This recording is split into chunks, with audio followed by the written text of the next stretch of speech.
El mismo Ministerio de la Guerra, que no la controlaba, ponía pegas.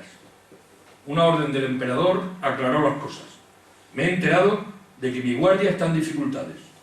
Elimine los obstáculos inmediatamente. Y no hubo más, naturalmente. La veterana vieja guardia, tenían que tener 3 o 5 campañas, apenas intervenía por ser la más preciosa reserva del emperador. El propio emperador acuñó para aquellos soldados de su veterana vieja guardia, que se quejaban en masa en pleno combate y con gritos de furia por no poder intervenir, el cariñoso mote de los gruñones. Mientras los demás estaban peleando, él tenía su vieja guardia al lado y los tíos, que queremos pelear, venga, vamos, y no daba la orden porque era su última reserva. Cuando se amplió y se redujeron las condiciones para ingresar, aparecieron la guardia media y la joven guardia, ya veteranos de al menos una campaña, mandados por brillantes y jóvenes oficiales. Adoraban al emperador. Esta diapositiva muy bonita es el forzaje de la batalla de Somosierra, que no fue tal batalla, fue muy curiosa porque lo que pasó en Somosierra es que los españoles queríamos que no llegaran a Madrid, entonces el general San Juan cerró Somosierra, desplegó bien, 12 batallones, 6 a cada lado, y la artillería desplegada en cuatro líneas por el camino serpenteante, que entonces era un camino de tierra, pero donde podían circular incluso 2 carros a la vez, o sea, era uno de los mejores de España. El ejército francés empezó el ataque normal, con un batallón por la carretera y 2 a media ladera, empezaron a avanzar, pero no podían porque era muy dura la subida y tal. Y entonces el emperador, que ya estaba por la zona, se acercó al galope, con su prismático, vio aquello, vio la artillería, y daba la casualidad que la caballería polaca estaba ese día de guardia con él, de servicio simplemente. Entonces se volvió al oficial que tenía de guardia con él y le dijo: polacos, tomadme aquellas piezas. Y los polacos, ante la incredulidad de los propios franceses, que era una orden considerada mala, porque no se puede subir a un puerto a caballo, a galope, con todo sin haber... Bueno, pues la caballería polaca empezó se nos metió hasta la cocina, prácticamente todo el escuadrón fue baja, pero saltaron por encima de la artillería, detrás vinieron más fuerzas francesas, no hubo ni batalla, prácticamente. Los polacos están muy orgullosos de esta gesta que inmortalizó a la caballería polaca como parte de la Guardia Interior. En Waterloo, cuando todo ya se derrumbaba, la derrota del emperador, se ordenó por fin a la Guardia intervenir. Sus batallones marcharon cuesta arriba sin detenerse mientras eran barridos por el fuego de los fusiles y de la artillería. Cuando al final no pudo seguir, el grito que se corrió por el campo de batalla de la Guardia recula marcó el golpe de gracia para el imperio. Napoleón disponía también de una parte importante de los ejércitos de los países derrotados, así como con numerosos regimientos mercenarios de dálmatas, alemanes, polacos y suizos. Todos ellos, pero muy especialmente los suizos, tenían acreditada su lealtad a quien los contrataba. Por eso, los suizos contratados por el rey de España, a quien se debían, e incorporados por orden de Napoleón a la fuerza del general Dupont, solo le causaron problemas. Napoleón contaba con la mejor artillería del mundo. No en vano era artillero de carrera. Con cañones es con lo que se hace la guerra, decía. Sus piezas, de 4, 8 y 12 libras, que ya conocemos, estaban construidas con los mejores y más ligeros materiales de la época. Al final de la guerra se pasó a emplear cañones de 6 libras, que eran muy manejables. Tácticamente Napoleón practicaba la gran batería, que era concentrar todo el fuego artillero sobre una zona del enemigo y destruirlo. La existencia, como hemos dicho, de brigadas y divisiones de caballería, como ya se ha comentado, permitía al mando francés realizar cargas de grandes masas de jinetes que en ocasiones decidían por sí solo la batalla. Como unidades de élite cabe resaltar a la caballería pesada, los coraceros, que estaban equipados con una dura coraza en la pechera y casco de hierro y latón. Iban armados con 2 pistolas y un sable, cargando con sus grandes y fuertes caballos de forma arrolladora. La gran superioridad numérica y de calidad de esta caballería hacía confiarle misiones que en otras ocasiones habría desarrollado la infantería más propia para el caso. Reding, en Bailén, para eliminar el temor reverencial que los españoles sentían hacia los coraceros, ya que se corrió la especie de que nuestras balas no atravesaban las corazas francesas, ordenó colocar las agujereadas después de los combates previos a la gran batalla a la vista de sus soldados españoles en su zona de vida. Wellington luego copiará esta acción psicológica en Waterloo. Los dragones, también caballería pesada, eran el principal cuerpo y el más numeroso. Podían, como ya se ha dicho, ser empleados como infantería. Estaban los húsares de la Salle, que hemos hablado, los lanceros, parecidos a los españoles. Napoleón valoraba mucho a sus pontoneros, a los que consideraba parte importante de su maquinaria militar, ya que los puentes que construían permitían a los franceses desplazar fuerza y aparecer donde menos se les esperaba para esa maniobra envolvente que también practicaban. En la gran retirada desde Moscú permitió que se salvaran muchas unidades sin producirse la completa aniquilación del ejército. La logística de los franceses obedecía a la idea de Napoleón de vivir sobre el terreno, es decir, apoderarse de todo lo necesario y aligerar así la impedimenta. El resultado es que sus tropas tenían una extraordinaria movilidad. Estos procedimientos fueron muy útiles en las ricas tierras del centro de Europa, de donde ellos venían, pero no fueron eficaces en las pobres tierras españolas. Las privaciones, porque ya no había más, enfurecían a los soldados franceses y espoleaban sus ansias de obtener por la fuerza cuanto necesitaban, provocando el odio del pueblo. Murat llegó a publicar un decreto asegurando que se pagarían todos los suministros que se entregaran a las tropas francesas, cosa que no se cumplió casi nunca. Bueno, hemos visto los 4 ejércitos, estamos en la racha final. Al mando del ejército de España, Murat, mariscal y príncipe del imperio, gran duque de Berg y cuñado del emperador, ya que estaba casado con su hermana Carolina. Buen militar, jinete intrépido, casi temerario, su bravura y fogosidad predominaban sobre el buen juicio. Su valor era indiscutible y demostrado en todas las campañas. En Jena, donde destruye al ejército prusiano, sus novedades al emperador son: Sir, el combate acaba por falta de enemigos. Chuleta, además. Napoleón, que le conocía bien, no le habría seguramente confiado la responsabilidad de todos los secretos en España si hubiese sospechado la guerra que se avecinaba en lugar del paseo militar que presuponía. Contrastaba la alta calidad del resto de mandos superiores con las de las tropas que con apenas un año de experiencia, las primeras que llegaron, y desde luego sin foguearse en anteriores campañas. Cuerpos sin alma, diría de ellos un general francés. Apenas 18.000 soldados eran veteranos, y es que Napoleón, como ya he dicho, no se proponía conquistar España por la fuerza, sino por la intimidación y porque consideraba que le esperábamos con los brazos abiertos. Antes de producirse la sublevación generalizada, esto a mí me parece muy interesante y motivo de mucha reflexión y desde luego muy contrario a lo que se lee en la prensa muchas veces cuando dice ¿dónde estaba el ejército? Dicen continuamente, el 2 de mayo. Antes de producirse la sublevación generalizada de mayo de 1808, la situación política era muy confusa. Ahora es muy fácil tomar medidas y tomar partido. Francia era nuestra aliada, y en amplias capas de la sociedad, sobre todo en las de mayor nivel intelectual, se veía con simpatía e interés la modernización que se adivinaba de manos de los franceses. Napoleón Bonaparte era un personaje muy admirado por militares, eclesiásticos e ilustrados. El propio rey, pongámonos en el pellejo de nuestros compañeros de entonces, el propio rey había querido tranquilizar a los españoles diciendo: sabed que el ejército de mi caro aliado, el emperador de los franceses, atraviesa mi reino, aquel ejército que venía por el pacto, con ideas de paz y de amistad. Su objeto es trasladarse a los puntos que amenazan de riesgo algún desembarco del enemigo. Para los militares las instrucciones eran claras: acuartelarse, dejar paso libre a los franceses y no enfrentarse a ellos. Las órdenes se acatan con reserva, pero se cumplen. Los generales y oficiales que tienen órdenes concretas que hemos visto que emanan del propio rey se encuentran en una difícil tesitura, pues no se acepta de buen grado la presencia de un ejército extranjero, pero tampoco gusta el carácter revolucionario de los primeros encontronazos en los que mueren varios soldados franceses y algunos paisanos, y se produce todo tipo de excesos, abusos y arbitrariedades, como es lógico cuando el desorden cunde en las calles. Además, la situación es de un desequilibrio militar impresionante. En Madrid se han reunido 36.000 soldados franceses, de los que 10.000 están acantonados en el interior. Los españoles son 3.000, porque están donde tienen que estar, en la periferia, como hemos dicho antes.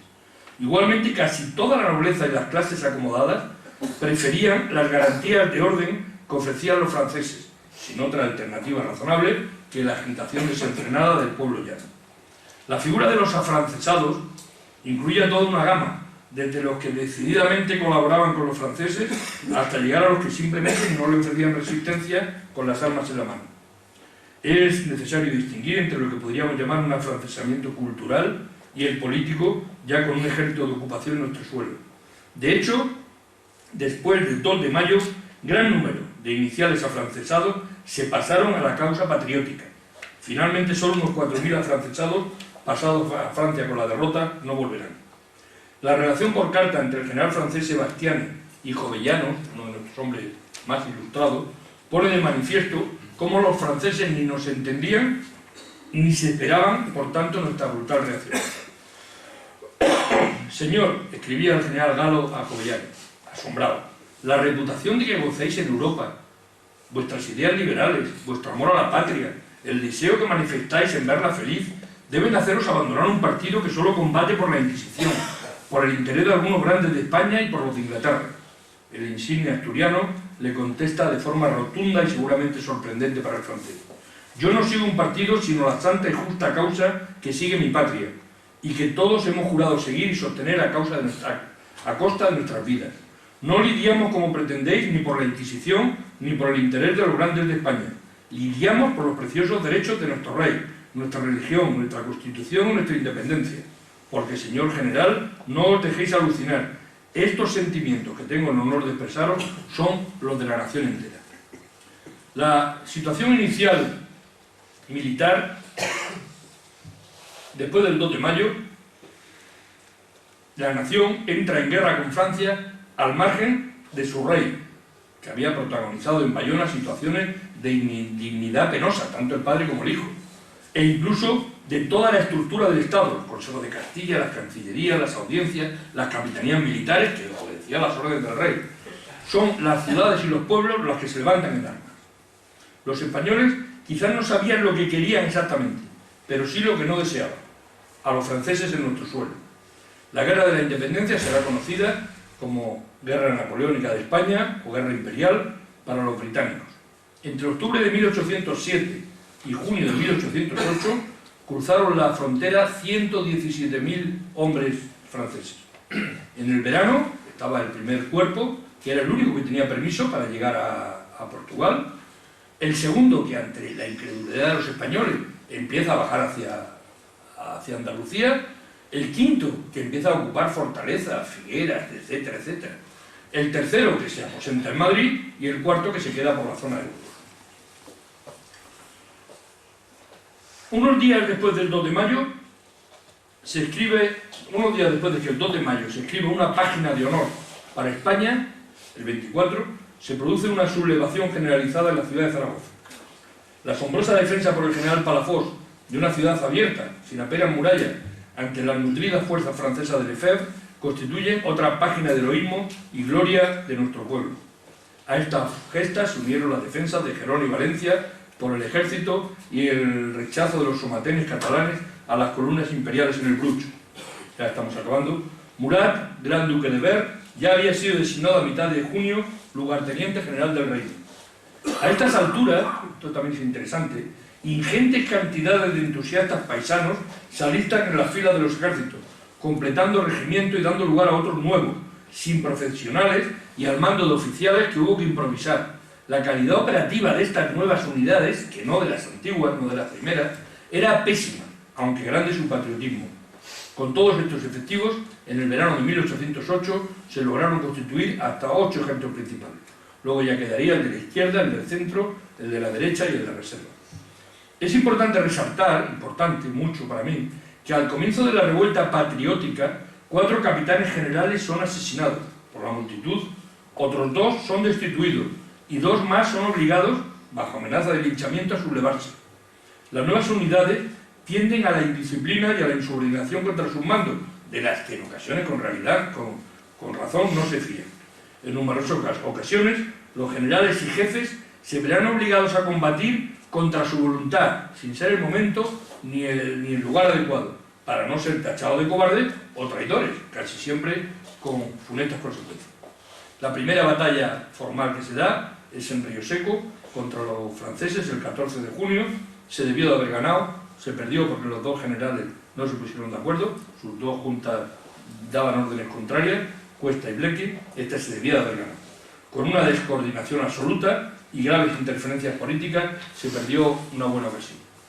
Solo 5 días después, el 19 de julio, se produce en Bailén la victoria de Castaños, al mando de un ejército de profesionales, después de no aceptar en sus filas a miles de paisanos, en contra de lo que había pasado en otro lado. Castaños incluso mandó a su casa a 16.000 soldados. Y allí en esta batalla se rindieron 20.000 imperiales. Nunca el ejército español rindió, cuando perdió la batalla, rindió nunca nada. Se escapaba como podía, se volvía a rehacer y volvía a presentar batalla. Eso fue importante en nuestro ejército. Con los ejércitos reforzados con experimentadas unidades procedentes ya del centro de Europa y ya con Napoleón en nuestro suelo, que ha venido a poner orden, se produce la derrota sin paliativos en Gamonal, Burgos, donde un desastroso general, Belvedere, combate donde, cuando no debe, fatal. Y se destroza el ejército de Extremadura. Al día siguiente es Espinosa de los Monteros, donde el ejército de Black es derrotado, y finalmente Tudela.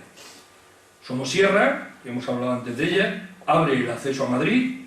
Vendrán luego ya los años de la pesadilla, de la dominación francesa y la resistencia activa y pasiva de todo el pueblo. La bancarrota económica de España, la renta nacional llegó a bajar al 50%, con las juntas provinciales actuando sin coordinación. Un punto de inflexión será septiembre de 1812, con el nombramiento de Wellington como generalísimo de los ejércitos aliados y las primeras victorias ya en dirección al armisticio de abril de 1814 y posterior abdicación de Napoleón y la vuelta al trono español de Fernando VII. Acabo la conferencia dando lo que para mí son las claves de la victoria final, desde luego en un ambiente generalizado en Europa de lucha contra Napoleón, especialmente a partir de 1812, con la simultánea participación de tropas imperiales en Rusia y España. La piel de toro se le atragantó al emperador desde el principio, y es que el ejército español no cejó nunca de combatir. Batido en numerosas ocasiones, se recuperaba y volvía a presentar combate. Esta actitud lo diferenciaba de la de los demás países europeos, estados alemanes, Austria o Prusia, cuyos ejércitos no solo desaparecían, sino que en gran parte pasaban a engrosar las fuerzas del emperador. Después de aquí en España intentó formar un ejército del rey José y nunca lo consiguió. Los vestía, total, y cuando estaban vestidos de armamento, ¡pum!, se pasaban a la causa patriótica. Después de la campaña de 1808 y 1809, plagada de derrotas, nuestros generales, al mando de tropas ya veteranas y con experiencia de combate, se convencieron de que a las tropas de Napoleón no se les podía presentar batalla formal. Era en la guerra de desgaste, con numerosos combates, pero de poca entidad, donde estaba la clave para desgastar al enemigo antes de acabar con él. Otra clave fueron nuestros guerrilleros, ya lo he dicho, destrozando con su crueldad la moral de los soldados galos e interrumpiendo las comunicaciones, capturando correos y la corriente logística por el sistemático ataque a las líneas de aprovisionamiento. Por supuesto, clave fue la actitud del pueblo español, resistiéndose siempre que pudo por activa y por pasiva, y que se materializó en ciudades sitiadas que inmovilizaron a numerosas tropas francesas. Nunca, como he dicho, pudo el rey José organizar su propio ejército. Y finalmente, el mando de toda la fuerza aliada en España, atribuido a Wellington, permitió al fin coordinar esfuerzos.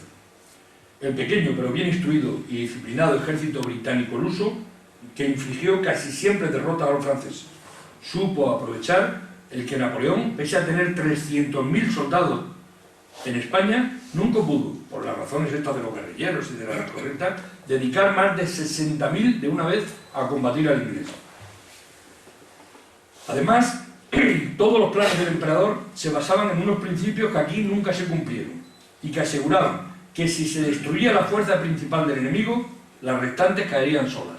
En España no fue así. Y que si se ocupaba la capital de un reino, este se rendiría de inmediato. En España tampoco fue así. Ya en su exilio de Santa Elena, Napoleón tenía muy claro que la guerra de España había sido para él un abismo recubierto de flores. Esa maldita guerra de España, decía, ha sido la causa de todas las desgracias de Francia. El origen de mi infortunio está ligado a ese nudo fatal. Ha provocado que en Europa se me pierda el respeto, complicado todas las cosas y abierto una escuela para los soldados ingleses. Esa maldita guerra es la que me ha perdido. Echó la culpa al optimismo de sus informadores. Murat nunca le previno de nada y al viejo desprecio a lo español. Le convencieron de que aquí se le vería como Mesías, pero también se le advirtió, sin que hiciera caso, de que los españoles tienen un carácter noble y generoso, pero que tiende a la ferocidad y no podrían soportar el ser tratados como nación conquistada. Esto es todo.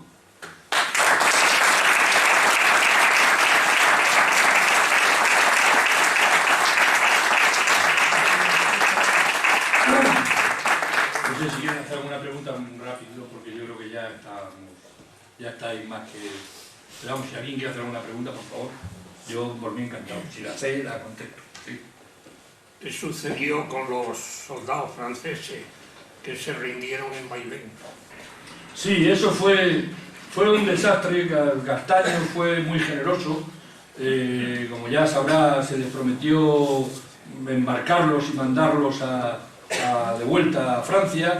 Luego también es verdad que como ellos en Córdoba habían asolado las iglesias, habían robado, dice la historia, no sé si muy afortunadamente, que a algunos les cogieron cálices y copones de plata y oro, eso irritó, total, que al final los metieron de mala forma en barcos, los metieron a la isla de Cabrera, donde se les abandonó.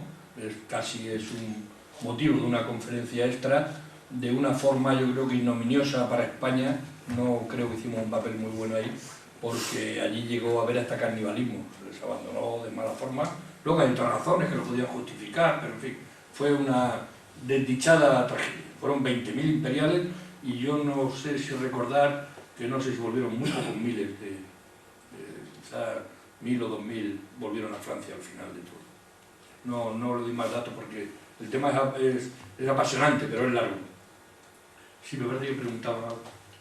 Sí. Mi general, antes de hacerle mi pregunta, le felicito porque creo que la conferencia, además de interesante, ha sido muy didáctica y esto le agradece. La pregunta son de tipo curiosidad. ¿Por qué la formación...? Ahora, si no la sé, quedó fatal después del preámbulo. Bueno, ahora algo contestaré seguro, no estoy perdido. ¿Por qué la formación en línea de los fusileros era de codo con codo, cuando creo que sería más beneficioso separarse, sobre todo para evitar las mortandades sobre todo con la artillería enemiga? Sí, pero el gran enemigo era la caballería. Si la caballería habría agujero, ya entraban con las lanzas, que eran más largas que nuestras bayonetas, y entonces te ensartaban y entonces lo que había que hacer era impedir que entraran. La segunda, ¿a qué edad murió Lasalle? Lasalle no cumplió lo que dijo, no lo cumplió, pero por poco. Murió con 34 años en otra carga, hizo unas machadas, tenía que haber muerto 40 veces antes, ¿no? Otra de las veces, él salvó al propio general Murat, le salvó en un momento que Murat estaba en un combate en el centro de Europa, acosado, y se enfrentó él solo, me parece que eran a 8 dragones rusos, y acabó con todos. Era un fenómeno el tío, pero murió con 34 años, un mamarracho. De nada.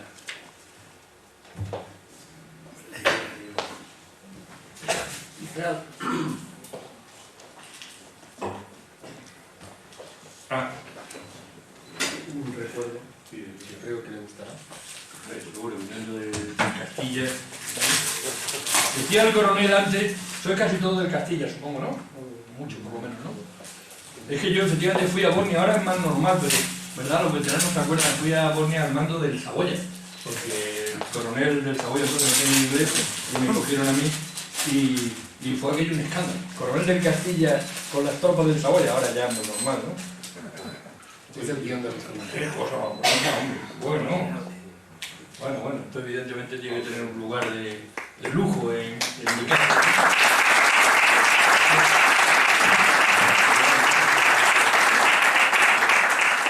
Bueno, si sé quitar esto, lo quito después. El acta de realidad.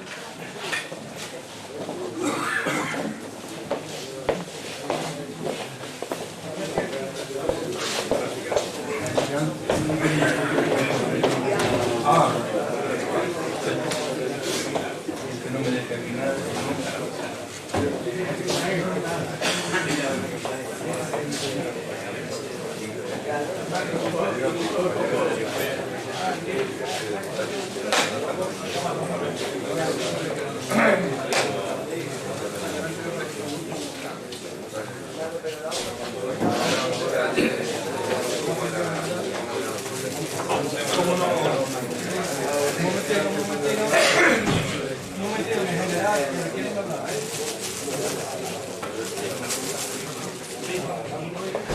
Pues ya, pues no sería titular, sí. Pues ya, sí. No sabe dónde procesa. Elche, por ahí. De Elche. Somos parientes.